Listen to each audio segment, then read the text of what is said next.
Okay guys, there you go, they're in. So that there is my Focusrite Pro 40. 8 inputs, that's why I've got the bent elbow ones, because the first two inputs are on the front, so I thought I'd go along and put an elbow on it. And then as you come around the back,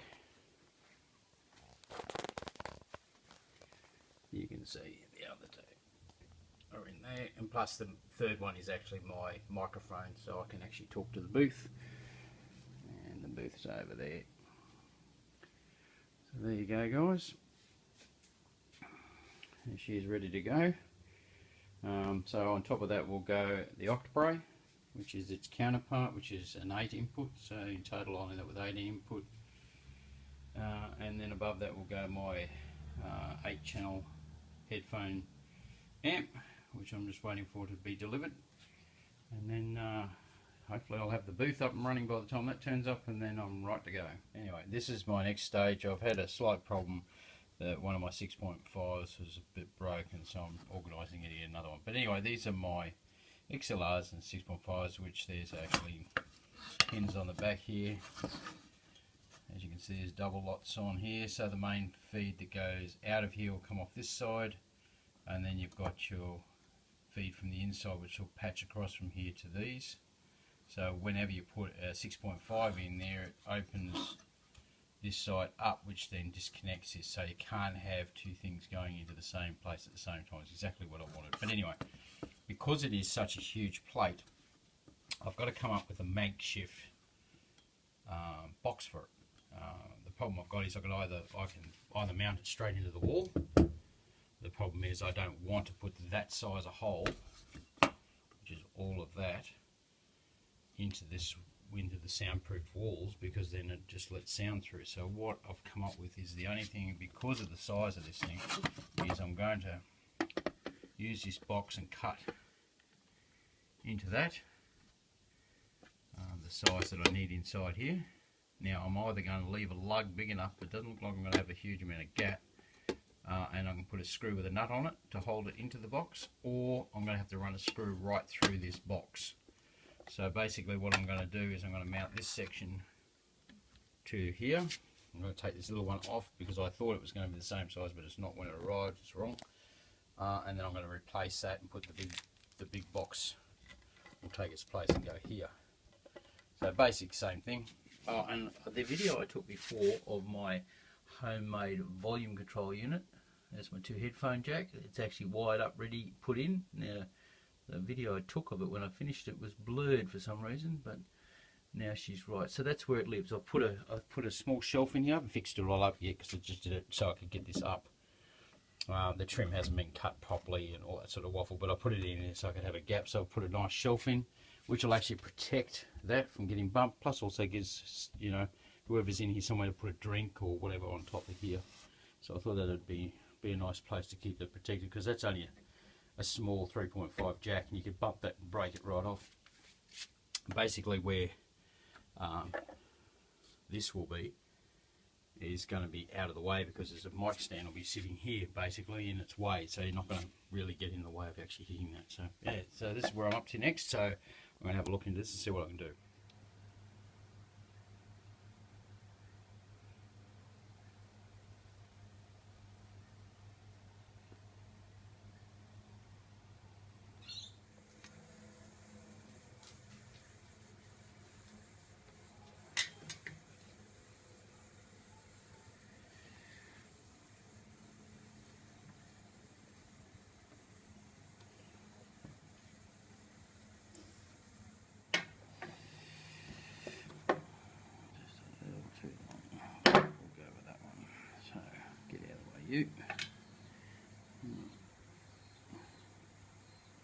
This is being ambidextrous.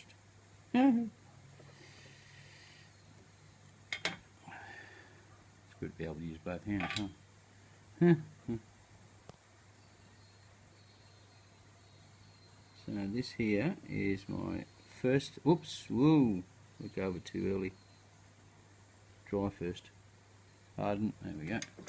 So that's the first one, basically set up. Okay, so that's your XLR connection there, and then the main feed that comes out will click into here. And then whilst there is nothing in the 6.5, that will connect through to here, and then that will connect. If you put a 6.5, it pulls the pin apart here and it disconnects that, and then you've only got the 6.3 working. So there you go. Now I'll just finish off the rest.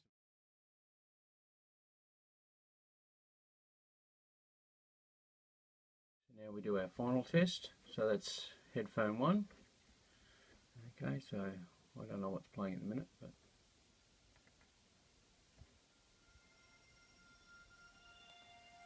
this is a meditation tape, so there you can hear the music. Turn it down.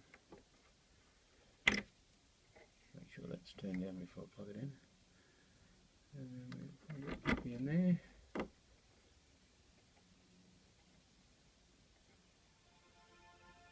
There you go. And now I can proudly say I've made my first headphone jack with volume. So while someone's in this booth, they can have the headphone on and adjust it. I can have a set volume out there, and they can go along and turn it up and down to whatever they would like. So I'm pretty stoked with that. And now the next one is I've got to get that plate working, which has the inputs. I've mounted it. I've actually just gluing some more of my foam in here. The ceiling's all done. I'm working my way around. This is my makeshift holder. So I've got one panel on that side glued and one on that side glued, and I use a piece of timber just to hold it in place while it dries. So I'm slowly getting there. That you can't really tell, but that is all soundproofing. But there you go. I'm bloody really happy with that. Okay, we're really getting into it this time. Hopefully I'll get most of it finished now. As you can see, most of the foam or the treatment work is on the wall. I've got it about a foot off the floor because I've still got to put the carpet in. Okay, so most of it's in, the frame's in here. Today that's going to get done. I'm going to finish that off. I've got the screws and all the bits I want to do and cut this out and all that sort of stuff. As you saw before, there's the other unit. This will get filled in shortly. So today I've got all the trim, bought some paint, even got some second-hand paint, or somebody must have ordered it and brought it back or something or other, but it's the right colour. It's about a creamy colour. So I'm going to put all the window frames in. I'm going to paint this shelf. Door frame's going to go in, get it all ready. I've bought some underlay, went to Carpet Choice, I think it was, and got some offcut, which was really good. So that was $10 or something or other for that. So I've got the carpet and all the other stuff, so that'll go down today. And yeah, you can keep an eye out and show you what's going on. This is the gear I just bought today. So you've got the already prepped timber, which is our skirting. This is the skirting, and the door frames underneath. There's the offcut that I got for $10, good underlay, and paints in the bog. And I had to go and buy it's a carpet stretcher thing. I couldn't hide the damn thing, but anyway. Anyhow, just a while back we forgot to put the acoustic treatment inside the wall, so I've just had to pull it off before I start on the door skin. And now she's in, ready to go, so I can put the skin back on again. Just a quick update, bit of mucking around yesterday to get the door frame in. As usual, most frames don't go in nice and square, so it's been a bit of mucking around. There's a fair bit of a gap up the top here. I've done this before.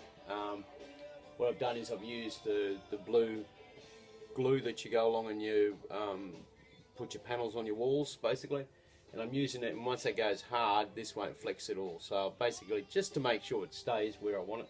And I've done it on the floor because the floor slopes into the room a bit, so it's slightly out. So it's sort of the board sitting up off the ground on one corner. Everything's nailed in place, everything's there, but just to give it a little bit extra support, I've gone along and put a bit of that under there. So the frame's in now. I've basically, a lot of fiddling around yesterday, I didn't get a huge amount done. I'm going to do the painting now, get this trim on the inside, and then the trim around the floor. That shouldn't take too long to paint and get in, and then I can go along and put the carpet in. I'm going to actually finish off the inputs today, but anyway, yeah, a lot of mucking around yesterday. I also had a broken drill. One of the pins off the power broke off, so I had to go along and replace it. So There's the remnants of the pin. It's been a bit of mucking around to get this right. A fair bit of measuring, buggerising around. So that's basically what I'm going to cut. So by rights, the unit should just come past where the hole is, because I'm going to screw that straight into the bodywork. So hopefully it all works well. The only way I could think of using to cut it, I'm going to use the Dremel we've got, with a little cutting disc on it, and hopefully that'll do what I require it to. Okay, the old Dremel's a bit of burn through, but at least it's done the job. So now I can just clean up the plate, cut all the fat chunky bits off, and they all fit nicely in there. So there's room. So yeah, now we can move on. We're ready to go. I've put the pilot holes inside the housing over there, so when this plate's done, I've got the screw holes already ready to go. Now it's time to solder up, and I'm doing a bit of it with a bit of Pink Floyd. Alright, let's get into it. It's all done now, ready to go. I've tinned these up. I've put the tinning on the end of the tips here. So I'm just doing my last one now, and then I can start soldering it all together. Yeah, a bit of Hailstorm, brilliant singer. Check him out if you ever get a chance. Okay, so those are wired up, ready to go. Of course, number 4, it's got nowhere to go. So, right, we're ready to put her into the wall now. So, here we go. Fingers crossed.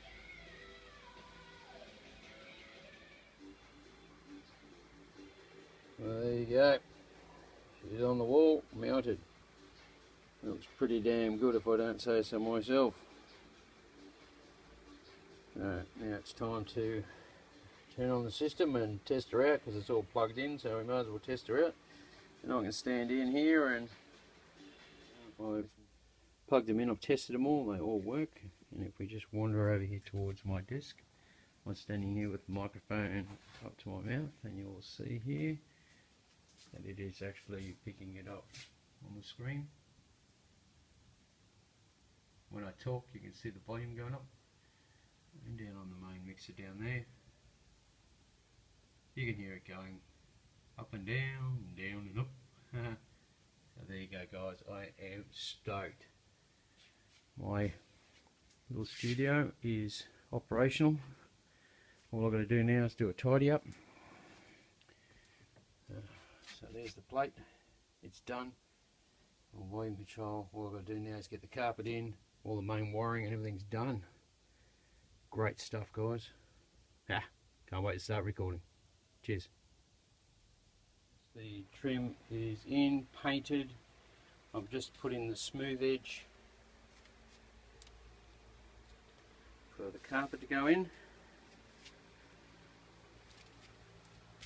It's ready to go. The surrounds on the door is on and finished. So, and this lovely sill is painted that I wanted done. So once this carpet is in this room now, I can finish putting those acoustic treatment works all the way down, complete all of that. As you can see, the underlay is down, ready for the carpet to go on.